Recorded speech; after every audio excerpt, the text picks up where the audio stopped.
بچه‌ها نیاز دارن که پول جمع بکنن، بعد میان نگاه میکنن مثلا میاد میگه که من پوششم پسرونه است، الان مثلا میخوام برم توی فروشگاهی کار بکنم، از من شناسنامه میخواد.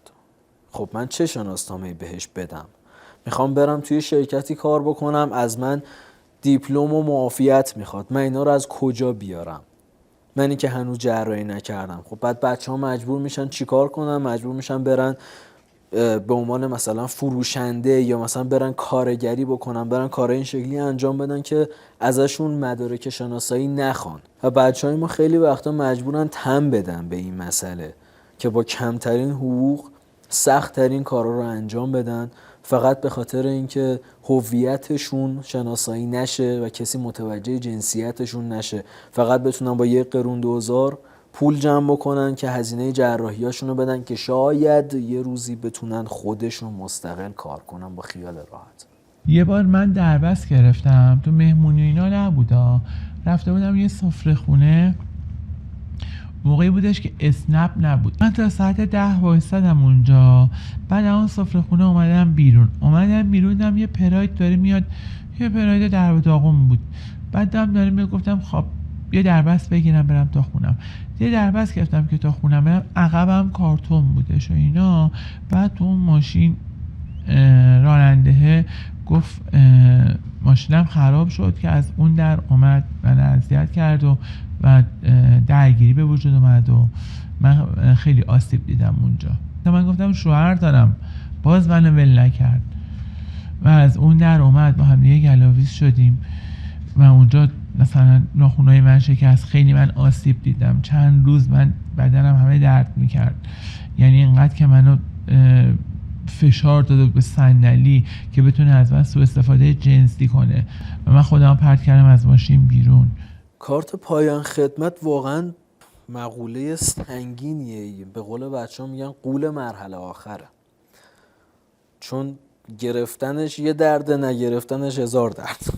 شما وقتی که کارت پایان خدمت رو میگیری، خب حالا الان نمیدونم به چه صورته، ولی قبلا وقتی که بچه ها میگرفتن کارت قرمزی بهشون میدادن، بنده اعصاب روان براشون میخورد، میگفتن که اینا مشکلات روانی دارن چون کمیسیون رفتن، پزشکی قانونی رفتن، این داستانه بوده. حالا الان میگن که تغییر کرده، بند ترنس میخوره، ولی خب اونم آخه فایده‌ای برای ما نداره. بازم وقتی که میریم یه جا، اگر طرف بدونه که این بند چیه، میگه که من اصلا دوست ندارم همچین شخصی توی سیستم من باشه. درسته که جای اجازه اخراج کردن بچهای ترنس رو نداره، نمیتونن اخراج کنن بچهای ترنس رو، ولی به زور از بچه‌ها میخوان که خودشون استعفا بدن و برن بیرون. ببینید ما مردای زن‌نما خیلی داریم، این افراد ترنس نیستن، اینا رو با ترنس ها نباید یکی کرد. ترنس کسیه عرض کردم خدمتتون که میگه من رو تخت بیمارستان میرم جراحی میکنم، حتی اگر 1 ساعت نیم ساعت زنده باشم، ولی زن بودن خودم یا مرد بودن خودم رو ببینم. طیفای جنسیتی آره مطلقاً زنونه و مردونه نیست، یعنی ما نمیتونیم بگیم زن مرد یا مثلا این وسط حالا مثلا ترنسا رو بخوایم بذاریم، نه، ما طیف‌های جنسیتی زیادی داریم. یعنی اولا که ما هویت جنسی رو با گرایش جنسی نباید قاطی بکنیم. گرایشات جنسی که حالا گرایشات هم جنسگرایی باشه، دو جنسگرایی باشه یا همه جنسگرایی حتی باشه یا خیلی چیزهای دیگه، مسئله ایه که از توی مغز من متفاوت داره عمل میکنه بر ضد جنسیت فیزیکی که از اول داشتم. ما بین بچهای خودمون داریم کسایی که گرایشات جنسی متفاوتی دارن. الان دکترای ایران چون کلن بسته دارن به این مسئله نگاه میکنن، حتما باید این به اثبات برسه که مثلا من ترنس مرد حتما باید به دختر گرایش داشته باشم، در صورتی که نه، ما ترنس مرد داریم که گیه. یه ترنس یه زن واقعیه، عشق زندگی داره، عشق لوندی و بیرون رفتن و اینا رو نداره. ما چون جامعهمون مرد سالاریه، و کلا زنا رو اینطوری میدونن که باید حتما توی خونه بچه داری کنن، نمیدونن بشور بساب باشه، آشپزی باشه، فلان باشه. فکر میکنن که اگه یه مرد این کار رو انجام بده یعنی زن داره مثلا کارهای زنونه انجام میده، یا مثلا خیلی ظریفه یا فلانه، یا حالا هر اسم دیگه‌ای که روش میذارن. ما عادت کردیم توی این جامعه که به همه چی جنسیت زده نگاه کنیم. پاره کردم چون گفتم با گذشتم کاری ندارم، همه رو پاره کردم چون از گذشتم متنفر بودم. اصلا دوست ندارم که کسی با گذشته من کار داشته باشه. من خودم گذشتم رو فراموش کردم. الانم که انجامم میام فقط میخوام که کمکی کنم به این دوستای ترنسمون. اگر انجامم میام فقط میخوام به هم نوعای خودم کمک کنم. عذاب و سختی که من کشیدم اینا نکشن. میتونم بگم که آره تا حدودی فمینیست هستم، برابریه رو بهش اعتقاد دارم، به خاطر اینکه من هم توی اون جنسیت بودم، من هم اون فشارهای روانی و اون محدودیت ها و این چیزها رو تحمل کردم، من هم اون تغییرات توی بدنم ایجاد شده، من هم اون فشارهای زنانگی رو دیدم به حال هر چیز دیگه ای. منم دارم میبینم اینا رو، حالا آزار و اذیت بوده، تیکه انداختن توی خیابون بوده، منم همه اینا رو دیدم. ما کسایی رو داریم میگیم که عمیقاً این مسئله رو توش بودن، تجربه کردن و الان میدونن که چه فشاری واقعا روی زنان جامعه است. میدونن که اینکه نمیتونن حقشون رو بگیرن چجوریه، میدونن اجباری بودن یه سری مسائل براشون چطوریه، سکوت کردنشون چطوریه، چون ما همه اینا رو دیدیم، همه اینا رو درک کردیم. من اگر یه زمانی ازدواج بکنم، اگر یک زمانی دختر داشته باشم، قطعاً این فشارهایی که خودم تحمل کردم یا تا الان حداقل میبینم که زنها دارن تحمل میکنم، من یه نفر روش نمیذارم. 12 سال توی مدرسه دخترانه درس خوندم، دخترها رو دیدم، پای حرفاشون، درد و دلاشون نشستم، چقدر اذیت شدن، چه اتفاقاتی واسهشون افتاده بهشون، حالا تجاوز شده، هر اتفاقی که واسهشون افتاده من یا دیدم یا درک کردم. من یه برادر دارم امریکاه، اون از سال مثلا 53 امریکاست.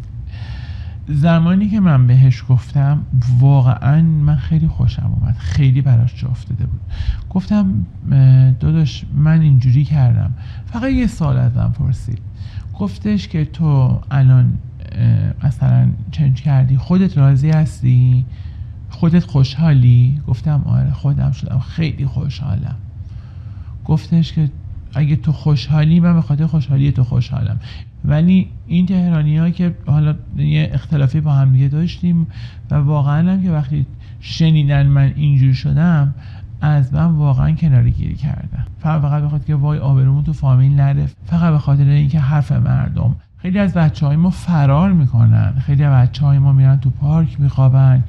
من دوست خودم مثلا بود از خانوادهش فرار، حتی جراحی کرده بود. یه خانوم بود یه ذره که ماش بلند میشد، چون یه خانواده نمیگم مذهبی، یه خانواده بی‌منطقی داشت، مثلا موهاشو خواب بودن موهاشو میزد. من یادمه که میگفتش که من با دمپایی فرار کردم از خونه که اومدم تهران.